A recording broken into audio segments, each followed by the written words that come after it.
Behavioral scientists tell us that there's this concept, this understanding, this truth of an external locus of control versus an internal locus of control.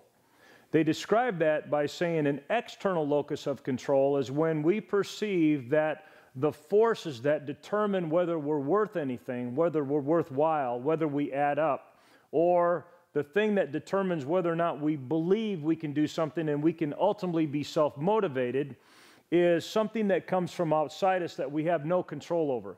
It's an external locus of control.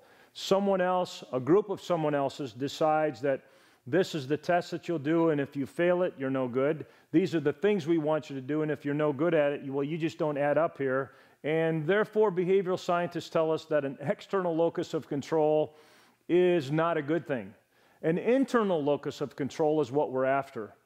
The behavioral scientists will say, if you can create an environment and a strategy where an individual knows that they have control over what's going on, what's expected of them, how they're being assessed, and how they take advantage of those assessments to motivate them to do even more and to be even more productive, then we have ourselves what they would say, we now have ourselves a Gidget.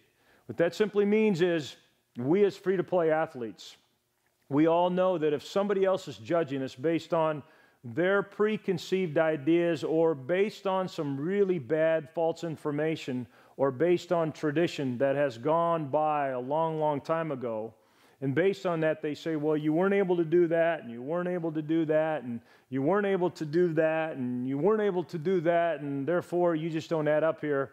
We know that it's easy to give up really, really quick. We have no control over our self-motivation. If, however, as free-to-play athletes, we can internalize that and say, you know what? I'm an individual, I'm gifted, and I have certain wants and desires that within the free-to-play network, within the free-to-play context, I'm able to progress in different distances and I'm different directions, and I'm able to allow myself to periodically be assessed in order to progress. I now, as a free-to-play athlete, take advantage of that internal locus of control.